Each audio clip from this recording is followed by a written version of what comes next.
और अब खबरों को तफसील से जानेंगे।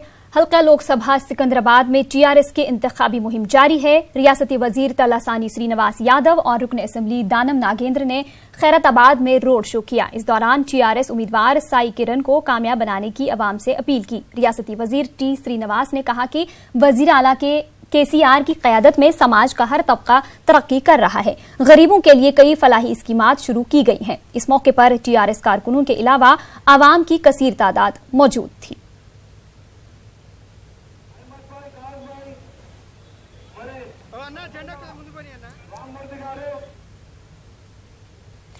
टीआरएस का स्टीयरिंग एमआईएम के हाथ में होने मोदी के बयान पर रियासती वजीर टी श्रीनिवास ने सख्त बरहमी का इजहार किया। वजीर आजम नरेंद्र मोदी ने अपने दौरा हैदराबाद के मौके पर यह बात कही थी। टी श्रीनिवास ने कहा कि वजीर आजम नरेंद्र मोदी बौखलाहट का शिकार हो गए हैं। तेलंगाना में बीजेपी अपना वजूद खो चुकी है। वो प्राइम मिनिस्टर साहब जहां तक बोलना वहां तक ही बोलना, उन्होंने इंडियन के प्राइम मिनिस्टर है। अभी राजनीति में कैसा होता है कि कोई भी पार्टी कुछ भी आवाम को कुछ अनाउंसमेंट अश्योरेंस दिए तो अल्टीमेट इलेक्शन रिजल्ट ही ना, अल्टीमेट क्या है, इलेक्शन में जीते तो ही वो रिजल्ट आता ना। 2014 में कॉन्टेस्ट करे तेलंगाना में, कितने सीट आया उनको? 19 पार्लियामेंट सीट है, एक ही सीट आया ना। और उनके असेंबली में, हमारे असेंबली में 2014 में 5 लोग जीते। वो लोग कौन? एमएलए। 2018 में कितने जीते? ये 1 सीट जीता।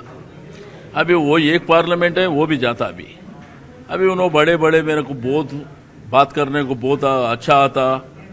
मेरा क्या गला, बहुत बड़ा गला है, मैं देश के लिए ऊंचा ऊंचा बोल के बोले। तो मैं ये पूछना चाहता हूँ प्राइम मिनिस्टर साहब को, तेलंगाना स्टेट में आप 5 साल में क्या करें बताओ। आपके गवर्नमेंट से क्या कुछ ना, एक तो प्रोजेक्ट होना ना। इतना बड़ा सिटी है, कॉस्मोपॉलिटन सिटी है, क्या करे बताना ना। आके अवे पे बात करके, स्टीयरिंग उनके पास है, कार हमारे पास है, ये अवे के बात नहीं। अभी इलेक्शन है ना, 17 सीट के इलेक्शन है तेलंगाना में। 1-2 जीतो बोलो, 1 जीतो बोलो, मैं देख दूं। आप बहुत बड़ा काम करे, बनमाने बात करके गए, आप जीतो ना, इलेक्शन जीतो, मालूम होता ना अवाम किसके पास है। तो इलेक्शन आते एमआईएम के साथ है, हम हिंदुत्व है, ये आता। कभी भी घर में पूजा करो, इलेक्शन आते ये तमाशा नको करो। ठीक है, आप मजलिस से है, आपके पास दम है तो आओ ना जी। यहाँ पर क्या है बोलो तो हर मजहब को लेके आगे बढ़ाने का काम कर रहे हैं। हमारे सेक्युलर पार्टी है, हमारा टीआरएस पार्टी। आज माइनॉरिटीज, मुस्लिम्स है, क्रिश्चियन है, सिख है, ईसाई है। मैं बोलने का कोई भी हुकूमत रहने दो, समझदार से देखो। हिंदुस्तान में कोई स्टेट में हम ये कामा करें, मुझे वोट दे, हम बोलेंगे बिजली 24 घंटा दे रहे, पीने का पानी दे रहे, फार्मर को अच्छी तरीके से सारे हिंदुस्तान में कोई भी नहीं देखे। आज उनके इन्वेस्टमेंट भी दे रहे गवर्नमेंट। ऐसे बहुत सारे प्रोग्राम्स हैं हमारे पास। क्वालिटी एजुकेशन दे रहे, रेजिडेंशियल हॉस्टल्स लगाए। आईटी सेक्टर हिंदुस्तान में, हैदराबाद का जो आईटी का है ये हब बन गया। अभी ये लोग आते हैं इलेक्शन में, अवे पे बात करते, अवे पे जाते बोले तो फिर आप हिंदुस्तान के प्राइम मिनिस्टर कितने बार आए थे तेलंगाना स्टेट, कितने बार आए आप? एक प्रोजेक्ट बताओ आप करें, ये प्रोजेक्ट मैं आके दिया बोल के बताओ। इतना बड़ा हैदराबाद है ना, हिंदुस्तान का टॉप सिटी है हैदराबाद सिटी। एक बताओ। हमारा पास से जो टैक्सेस भरते यहाँ पर 50,000 करोड़ रुपए सेंट्रल को जाता, हमारे को रिटर्न आने के क्या है 24,000 करोड़। अभी देश को हम पाल रहे, उन्होंने पाल रहा हमारा कहा के।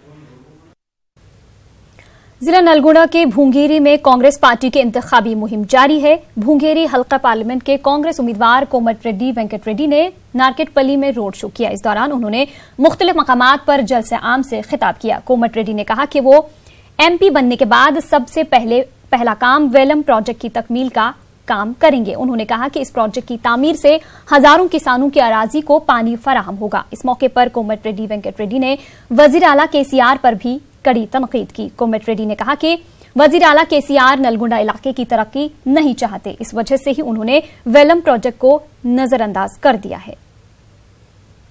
కాలు కడుతా అని చెప్పి మీ అందరూ కూడా హామీ ఇస్తున్నాం. 90% అయిపోయింది. 90% పనులయ్యాయి. పోయిన 5 ఏళ్ళలో అసెంబ్లీలో 50 సార్లు మాట్లాడినా కేసీఆర్ గారు నువ్వు కాళేశ్వరానికి 1,00,000 కోట్లు అంటున్నావు కదా, మా బ్రాహ్మణ వెల్లుల ప్రాజెక్ట్ ఇస్తే నార్కవెల్ మండలంలో కృష్ణా వాటర్తోని చెరువులు నింపుకొని మా వాళ్ళు వ్యవసాయం చేసుకుంటారు, నా సొంత ప్రాజెక్ట్ అది, రాజశేఖర రెడ్డితో కొట్లాడి చేయించిన ఒక 100 కోట్లు ఇవ్వాయనే వచ్చే సంవత్సరం ఇస్తా అని చెప్పి నా ముందల్లే కాళేశ్వరానికి 48,000 కోట్ల ఖర్చు పెట్టింది. ఒకటి కాదు 1,00,000 కోట్లల్లో 4 ఏళ్లలో రాత్రి విమానాల పరికరాలు వస్తున్నాయి, మిషన్లు వస్తున్నాయి. అని వెళ్ళాలకు మాత్రం ప్రాజెక్టు మాత్రం చేతులు ఇస్తాను కాదు, ఆయనకు చేతులు రాలే వాడు ప్రాజెక్ట్ పూర్తి చేస్తానికి. అందుకే మీ అందరికీ హామీ ఇస్తున్నా, ఆ ప్రాజెక్టు నా నెంబర్ 1 ప్రియారిటీ. मलकाजगिरी लोकसभा हलके में कांग्रेस उम्मीदवार रेवंत रेड्डी ने इंतखाबी मुहिम चलाई। रोड शो के दौरान उन्होंने बोलारम, तिरुमलगिरी, रसूलपुरा में इंतखाबी जलसे से खिताब किया। उन्होंने कहा कि ये इंतखाबात मुल्क के लिए बहुत अहम है। मुल्क में अमन और खुशहाली के लिए राहुल गांधी का वजीर आजम बनना जरूरी है। रेवंत रेड्डी ने कहा कि कांग्रेस पार्टी गरीबों की फलाह बहबूद के लिए संजीदा है। अभी वक्त आए हुए मुसलमान भाई किधर मदद देना है। अपन मोदी जी को दोबारा प्रधानमंत्री बनाना है या मोदी जी को प्रधानमंत्री कुर्सी से उतारना है। अगर हमारे मुसलमान भाइयों ने मदद के बारे में सोचे तो मुसलमान भाइयों को, गरीबों को ये 5 साल में क्या मिला हुआ है। अगर प्रधानमंत्री जी ने अपने लिए, अपना भला के लिए कुछ भी नहीं किए तो अपना केसीआर साहब क्यों बार बार मोदी जी को मदद देते जा रहा है। इंतखाबात के मौके पर हर सियासी जमात अपने एक खास मैनिफेस्टो को लेकर अवाम के दरमियान जाती है, मगर हैदराबाद की एक ऐसी सियासी जमात है जो बगैर मैनिफेस्टो के इंतखाबात में हिस्सा लेती है और गुज़िश्ता 40 सालों से कामयाबी हासिल करती आ रही है। आखिर ये कौन सी पार्टी है जो बगैर मैनिफेस्टो के चुनाव मैदान में उतरती है? देखिए ये खास रिपोर्ट।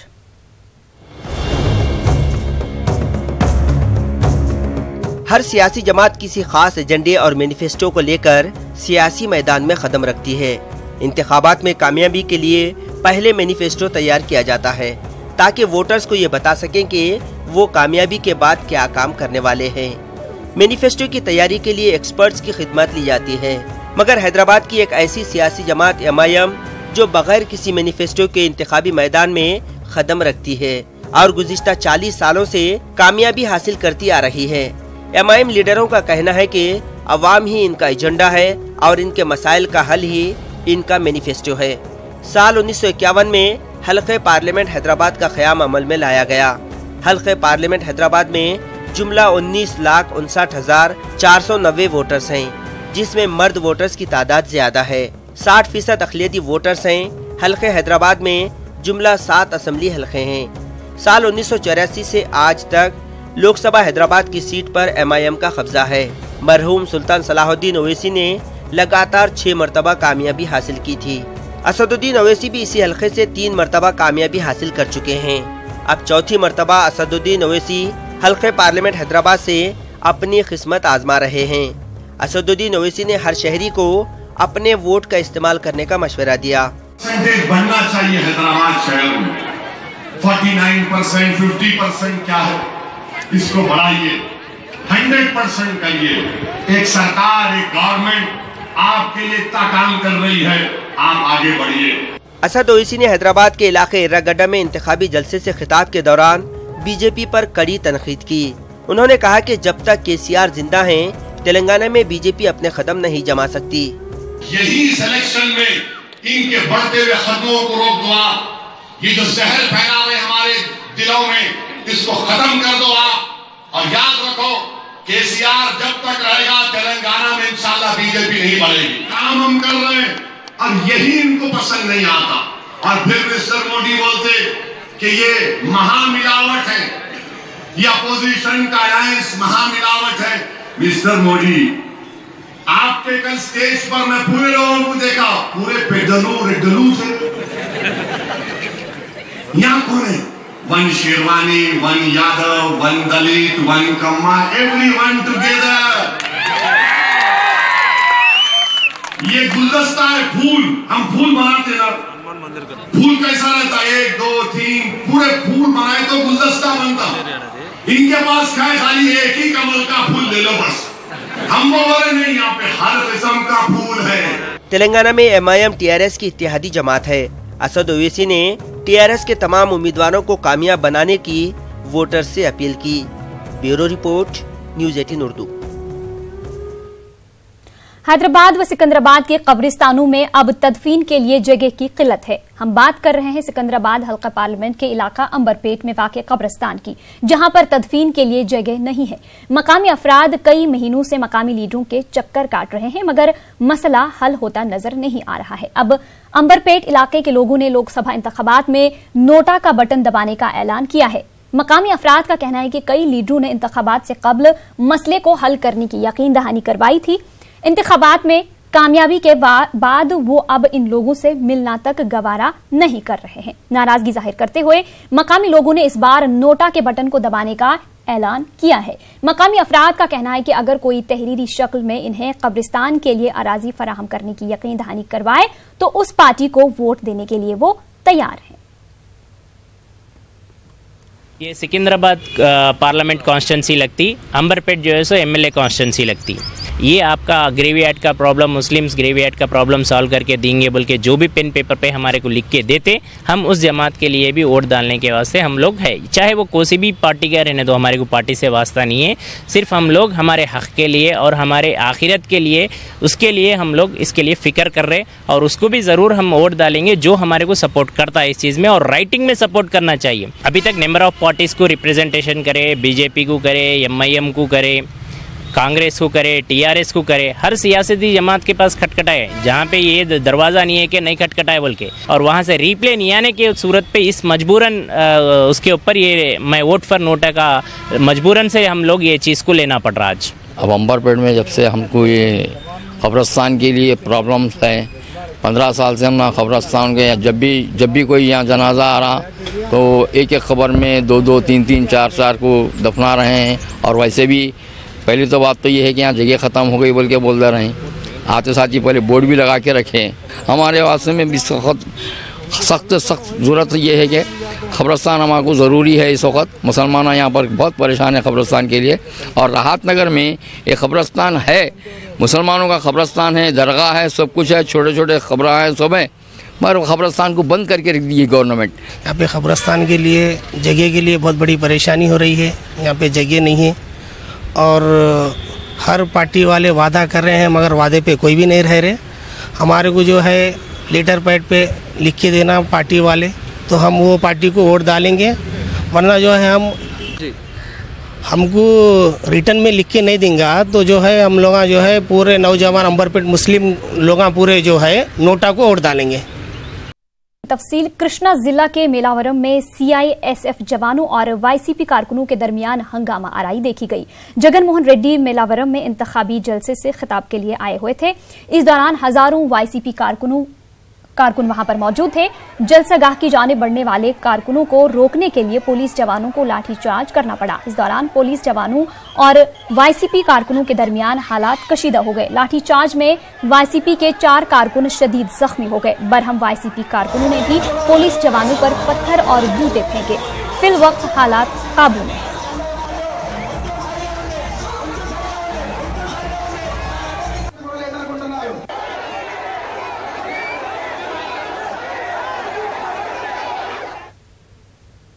जनसेना सदर पवन कल्याण में वजीर आला बनने की काबिलियत है। BSP सरबराह मायावती ने अपने दौरे विजयवाड़ा के मौके पर यह बात कही। उन्होंने कहा कि रियासत में क़यादत की तब्दीली वक्त की जरूरत है।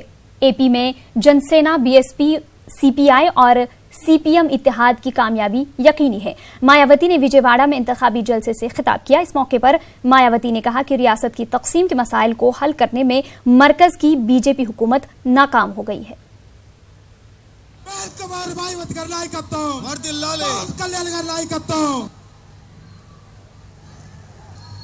मैं हार्दिक स्वागत कि इस चुनाव में बीएसपी व जनसेना पार्टी तथा कम्युनिस्ट पार्टी के बने गठबंधन ने यहाँ के आंध्र प्रदेश में जिन लोगों को भी अपना लोकसभा व विधानसभा का प्रत्याशी बनाया है, तो उन्हें अब आप लोगों को रात दिन मेहनत करके भारी वोटों के अंतर से ज़रूर आप लोगों को जिताना है। तो मैं आपको बताना चाहती हूँ कि तभी फिर इस बने गठबंधन द्वारा ये जो हमारा अलायंस हुआ है, बीएसपी जनसेना और कम्युनिस्ट पार्टी का जो अलायंस हुआ है, तो तभी फिर इस अलायंस द्वारा यहाँ श्री पवन कल्याण जी को भी आंध्र प्रदेश का युवा मुख्यमंत्री बनाया जा सकता है। He came to Andhra Pradesh repeatedly till recently. Not even once. There is no single regret from the Honorable Prime Minister Narendra Modi ji. Not even a single regret. Regarding the special category status, he says it's not about 5 years. You have to be given 10-year special category status. Today they said you go back on your word. What Congress has ditched us, and today BJP also has ditched us. And where do we go now? We have to go to an individual charismatic leader. Iron Will Lady, 4-time Chief Minister.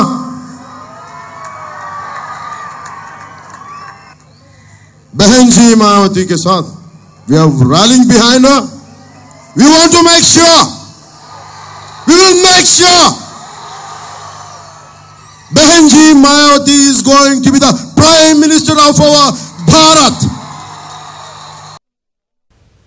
Narendra Modi को इख्तिदार से बेदखल करने का वक्त आ गया है। CPM पोलिट bureau रुकन बृंदा करात ने यह बात कही। करनूल जिला में सीपीएम उम्मीदवारों की तायीद में बृंदा करात ने इंतखाबी मुहिम चलाई। इस मौके पर उन्होंने रोड शो से खिताब किया। बृंदा करात ने अपने खिताब के दौरान वाईएसआर कांग्रेस पर भी तनकीद की।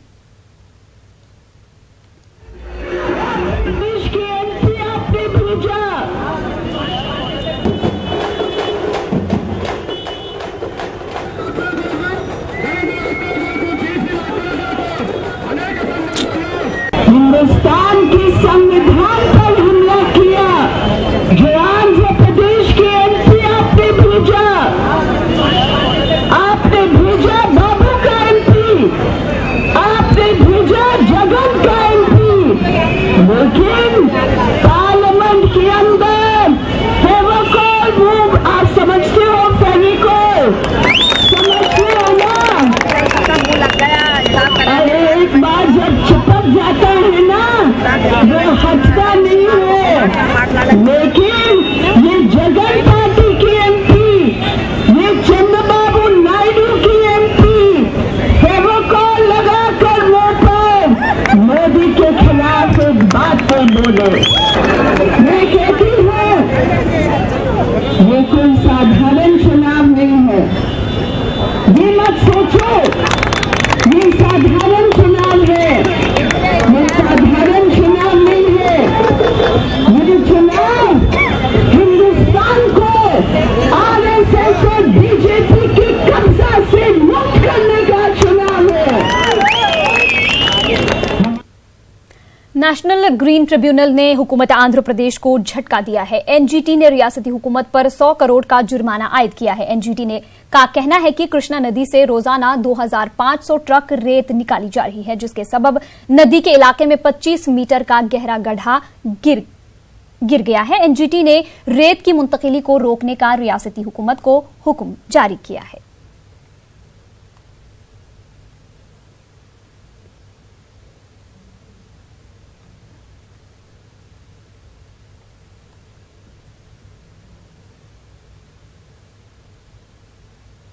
कृष्णा जिला के मेलावरम में कांग्रेस पार्टी की इंतखाबी मुहिम जारी है। हल्का लोकसभा के कांग्रेस के उम्मीदवार एन नरसिम्हा राव ने घर घर जाकर अवाम से मुलाकात की। उन्होंने कांग्रेस को कामयाब बनाने की अवाम से अपील की। नरसिम्हा राव ने कहा कि बीजेपी ने रियासत के साथ इंसाफ नहीं किया है। अगर मरकज में कांग्रेस हुकूमत कायम होती है तो रियासत के साथ जरूर इंसाफ होगा और एपी को खुसूसी रियासत का दर्जा दिया जाएगा। उन्होंने तेलुगु देशम और वाईसीपी को सबक सिखाने की अवाम से अपील की।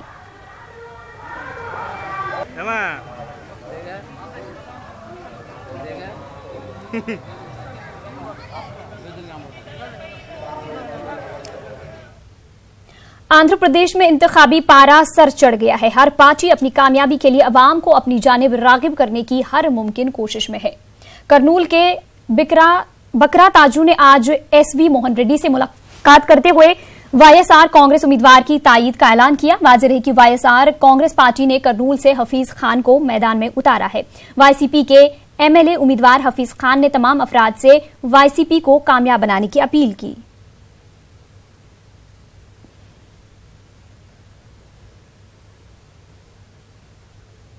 आंध्र प्रदेश के करनूल में आज वाईसीपी के लीडर ने इंतखाबी रैली के दौरान नोट उछालते देखे गए। इस मंजर को मीडिया के कैमरों ने कैद कर लिया। वाईसीपी इंतखाबी रैली में इंतखाबात में ज़ाब्ता अखलाक की खुली खिलाफवर्जी की है। इस सिलसिले में टीडीपी ने सख्त नोट लिया और इलेक्शन कमीशन से शिकायत करने जा रही है।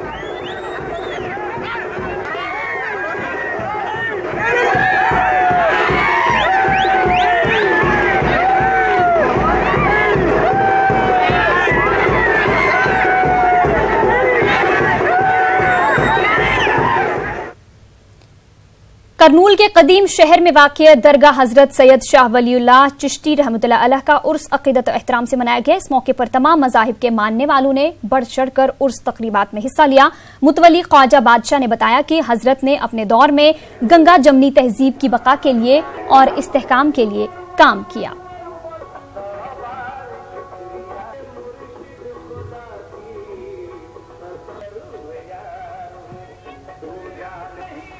संदल शरीफ आज अजीमुशान पैमाने पर मनाया गया है हज़रत सैयद शाह सरकार का। इसमें हिंदू और मुसलमान सब एक होकर संदल शरीफ मनाया गया है और संदल शरीफ के बाद खाने का इंतज़ाम किया गया है और बेहतरीन खवाली का इंतज़ाम किया गया है और हज़रत के सारे बहुत करामती है और गदवाल महबूबनगर शादनगर से सब लोग दरबार आकर अकीदतमंद से फूल चादर चढ़ाते हैं, मन्नतें बुनादे पाते हैं। और इसी के साथ इस बुलेटिन में फिलहाल इतना ही। आदाब।